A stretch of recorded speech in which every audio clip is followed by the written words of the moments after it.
What's going on, everybody? It is your boy Dylan Mathews alongside the man, the myth, the legend himself, Beau Morgan, and we are Peachtree Football. Make sure you download the podcast, subscribe to the podcast, like Peachtree Football as well. We are wherever you get your podcast. That is Apple Podcasts, Spotify, the Audacy App, wherever you listen to your podcast, wherever you get your podcast, Peachtree Football is there. Beau Morgan, what's going on, brother, man? How you doing on a Tuesday evening as we have crossed into evening hours, a little after 5 o'clock here in the state of Georgia? But how we doing today, man? Yeah, we're good. Tired. It's one of those days, some of these days are longer than others. So my eyes look over days. Yeah, my eyes look a little like, half open. It's not that there are, it's just it's been one of those days, and there's a lot going on. I was able to get some things done for myself today. Had to get out and get the dentist appointment out of the way, and work all that around the pod and the news from the Falcons today. So Beau's been diving in a little bit of everything: dentist appointments, Falcons, podcasts, doing shows. Everywhere. Beau's Morgan's been everywhere today. You talked about the Atlanta Falcons. They have made a few news and things today.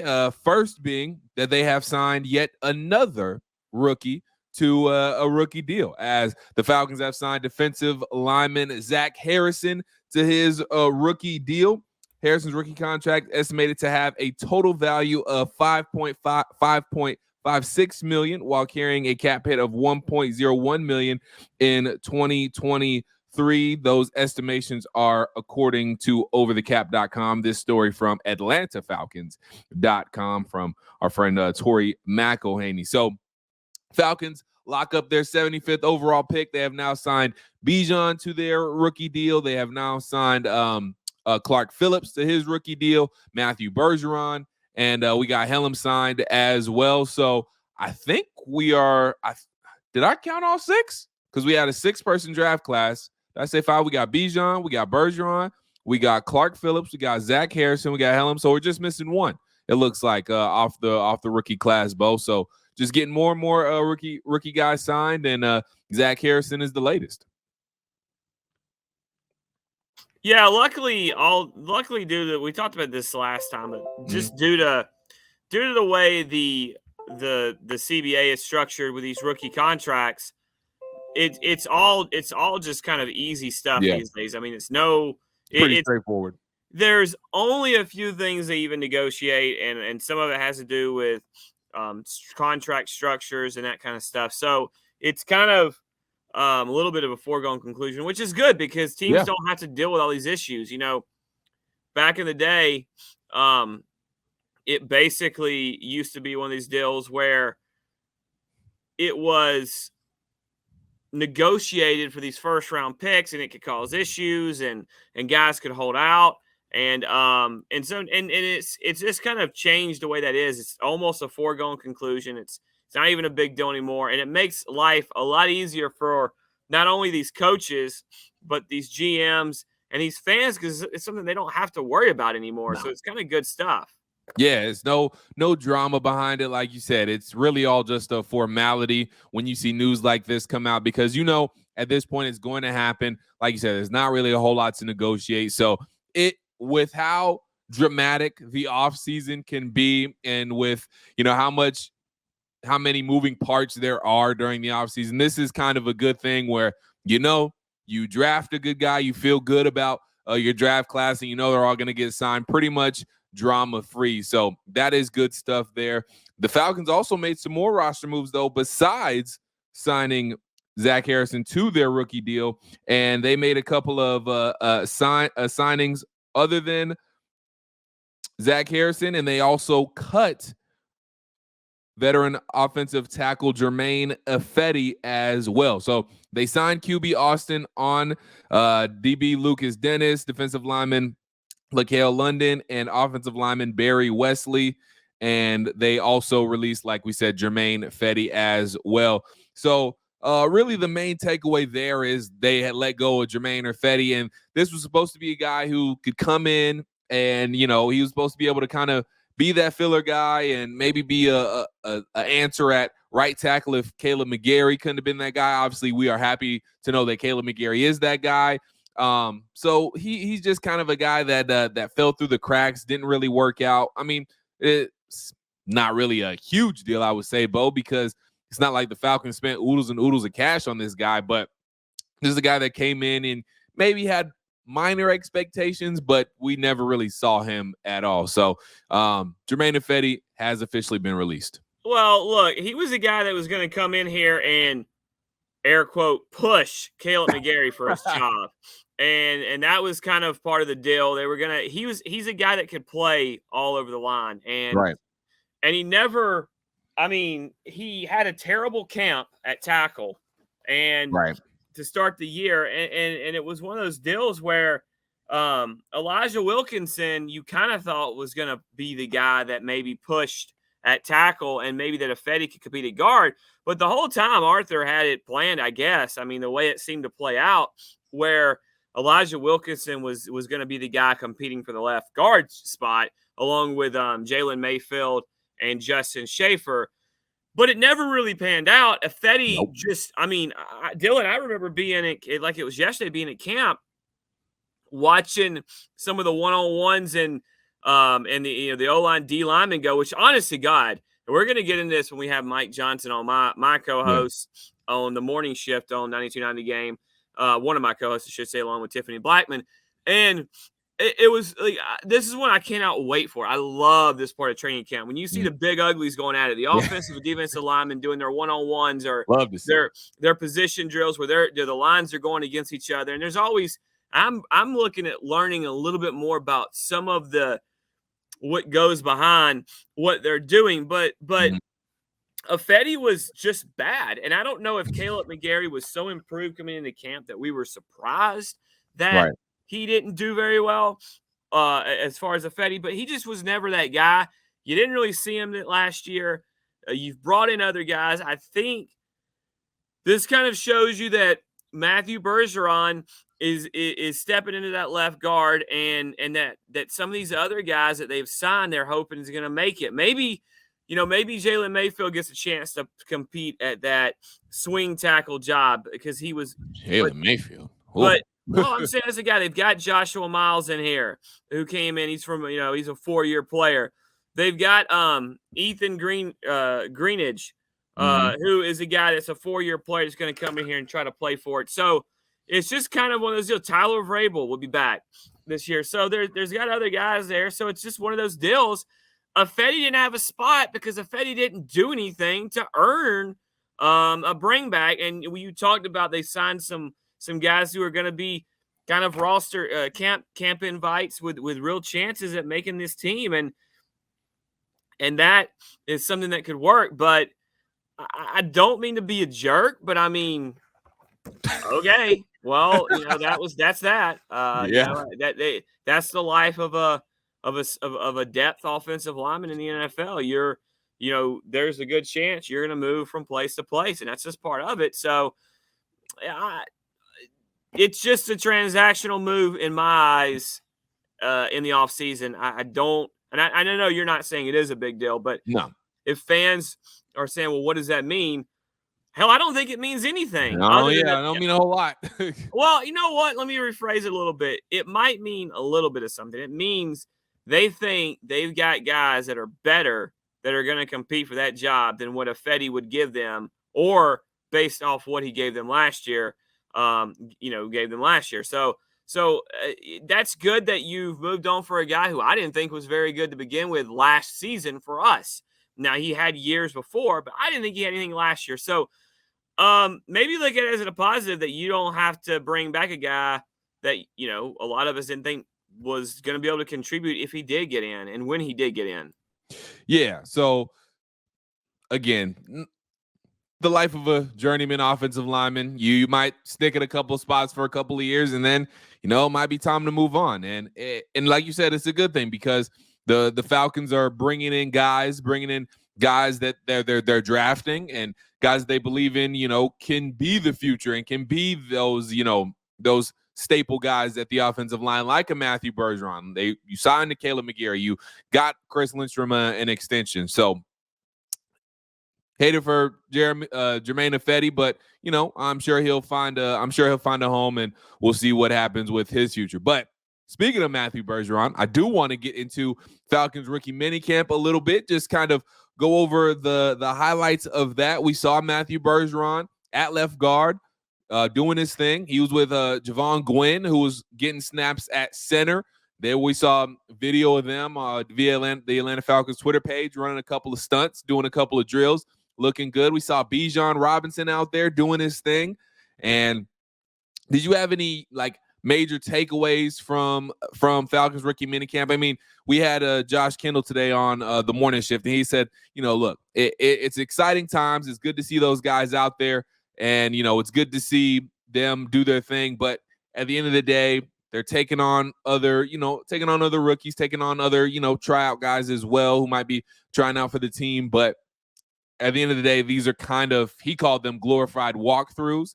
So do you have any major takeaways from rookie minicamp? And there is one signing we need to get into in a little bit, but I'll save that for just a second here. But any major takeaways from Falcons rookie minicamp? Yeah, I would say that Bijan's comments really stood out to me, where he said, hey, Arthur Smith is going to use me everywhere. Yeah. And I think, to me, that is not a surprise. That is something that I've tried to say on this podcast and on the air multiple times, that, look, this is more than a running back. You didn't just draft a guy to carry the ball 20 times a game. You drafted a guy that's going to catch the ball out of the backfield. It's going to do everything you need him. Probably line up at, I say catch the ball out of the backfield. I think that's being kind of thrown out there, and people are undervaluing the fact that this guy's going to line up outside in the slot. Yep. Probably on the outside at times, and he's going to run routes like a receiver, not even as a running back. He's going to roll back in at times and be a blocking back and pick up blitzes. So I think that stood out to me, because we've maybe have finally gotten through to the, and I get it, because I'm not a drafted running back in the top 10 guy. I've said that as many times as I can, but maybe that group that has just sees him as a running back will kind of open their eyes that this is a guy that's not just a running back. And that was my number one takeaway from training camp, that he's being very public with it. And maybe it's just kind of starting to sink in with a lot of people that, hey, this is what this guy is going to be. I would say that the second takeaway I have is Matthew Bergeron, and to a lesser extent, Javon Gwynn, who we can get into in a minute about his move to center, because he's an undersized guy as a guard. But I would say that Bergeron talking a little bit about his move to guard, and he really clearly has either been coached up or has done enough film study or has talked to guys or just knows enough about the game of football, which is kind of something you want when you're your potential offensive lineman who's a starting offensive lineman that is a rookie, right, to kind of know. But he's like, look, there's some things at tackle. The game is slower, and it's more about getting your feet out and set. He goes, life comes at you quick in that guard position.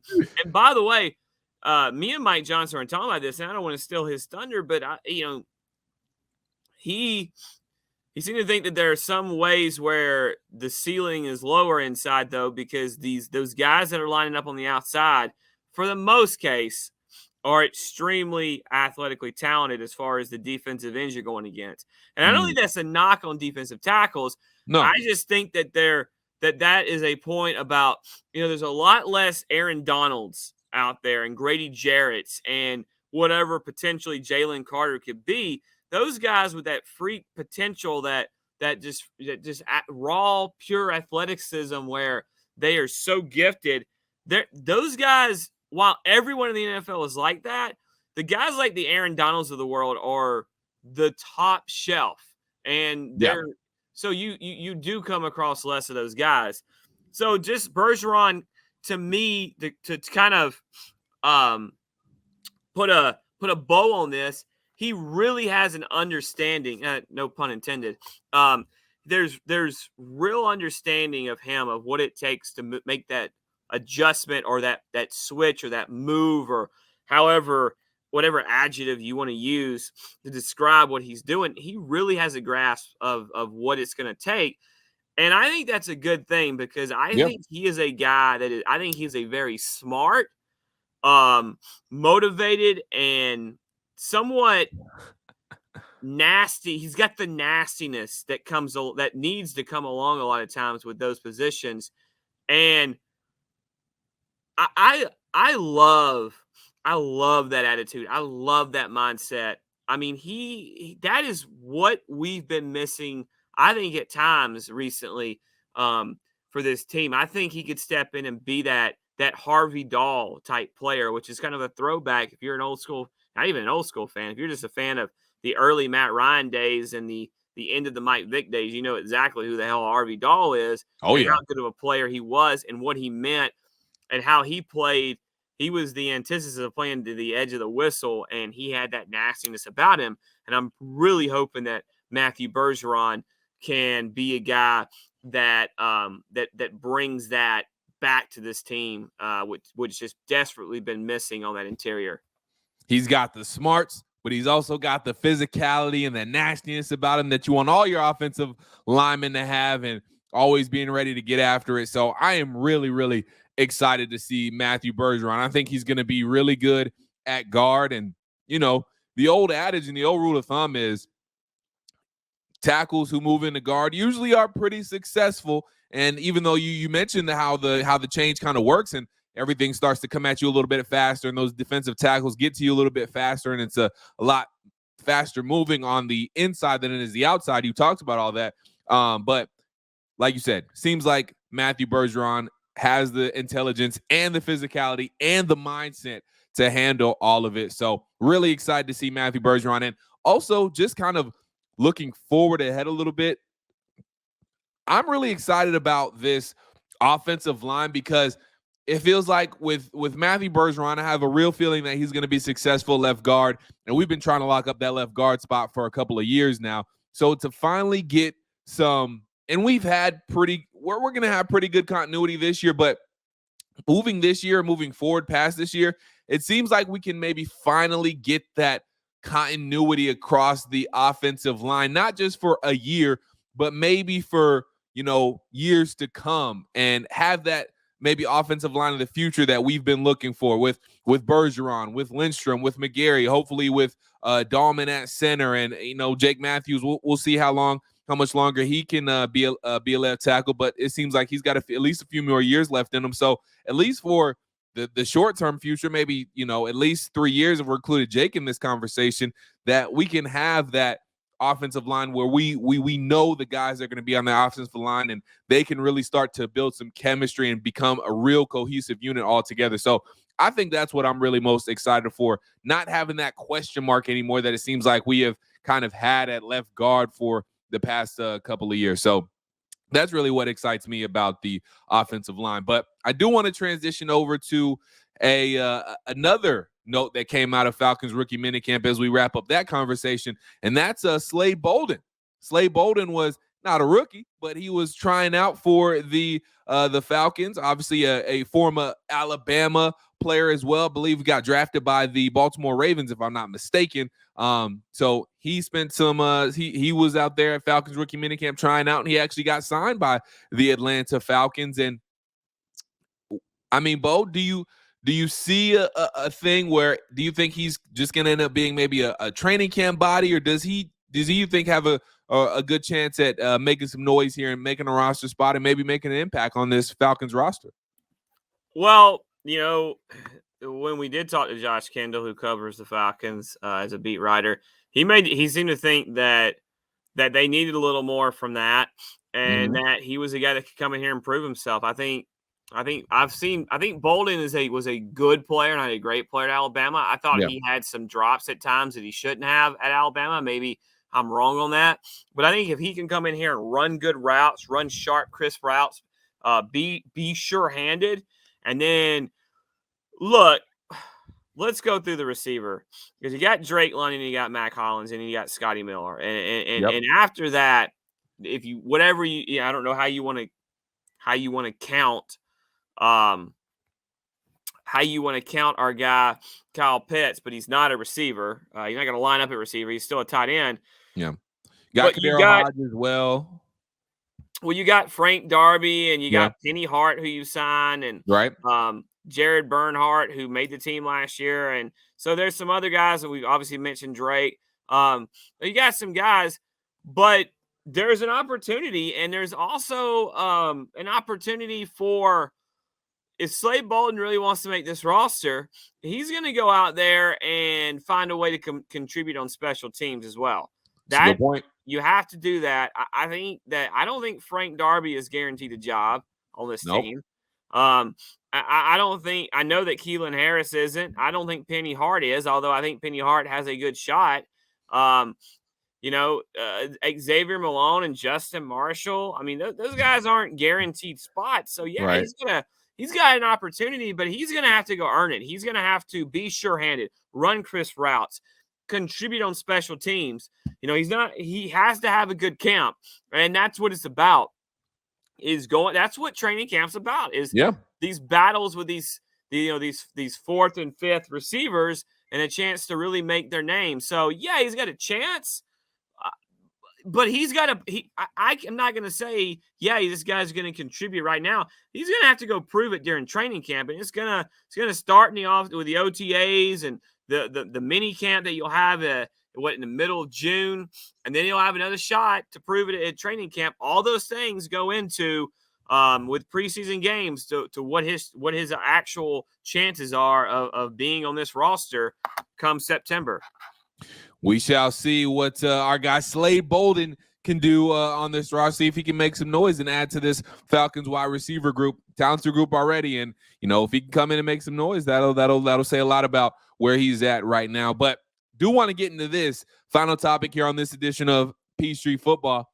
Our old friend Matt Ryan, obviously Atlanta Falcons the greatest player in franchise history. I don't think there's much debate there. Matt Ryan, however, is not retiring, but he does have one foot in the door of his new post-football career as he joins the NFL on CBS team as an analyst. Going to be an in-studio, and he's going to be traveling as well. He's going to be a game analyst as well. So interesting stuff there for Matt Ryan as he signs with CBS Sports.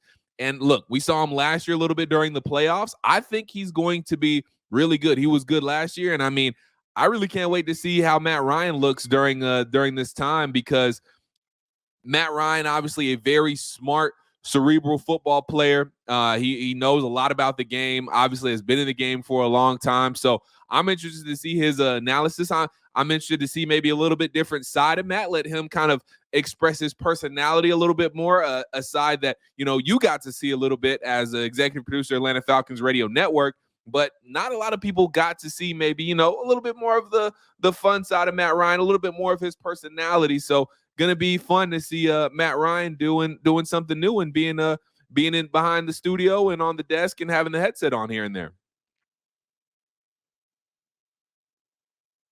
Yeah, I'm really looking forward to it. This is one of those things, and this is what I know Matt's got the kids, the ice cubes. He's got the twins, and then he has the newborn. But Matt's gonna, these guys, they get a little bored. This gives them meaning. I think Matt's gonna be brilliant. I like you said, I've gotten to know a little bit of that different guy, and man, he is the best. He's a really fun guy. He's a lot looser guy, a lot bigger personality than people realize. I think he's going to bring whoever, hopefully when he does do games, CBS puts him with someone that really can really draw out his personality, because with the right announcer, it's going to be phenomenal. With the wrong announcer, it's going to be another guy. But I think he's going to be like a Rich Gannon meets a Tony Romo with a less of the over-the-top excitement that Tony Romo has, but with all the analysis that they both have, but more personality. And I'm a big Rich Gannon fan, but a little bit more personality than Rich Gannon. I think Matt's got a chance to be one of the greats at broadcasting, just like to me, he's a Hall of Famer as a player.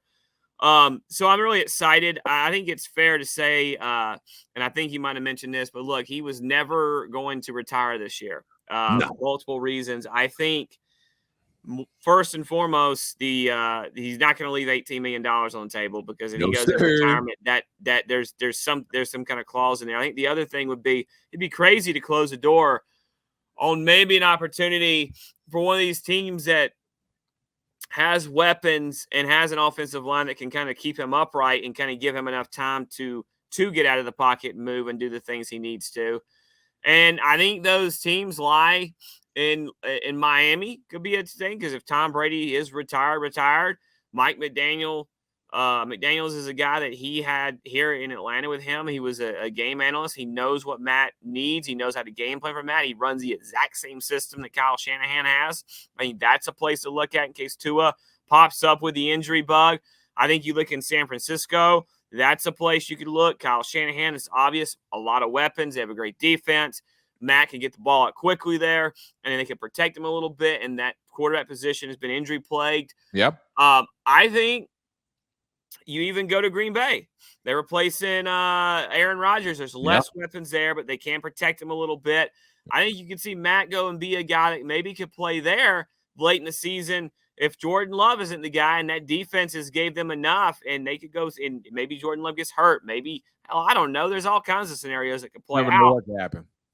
But I do know that there's an opportunity. There could be an opportunity there. So I think you could see him pop up somewhere, but you just never know. I just don't 100% think, though, that that's going to happen. I think he's going to not retire, but retire. And I think that most likely you'll never see him again. And after this season, he'll sign his retirement paper, collect his money, sign his retirement papers, and then he'll be on a NFL broadcasting crew for the next 15 to 20 years, maybe less, maybe just 10 or 12, killing it, and then he'll ride off in the sunset. There you go. Well, we'll see.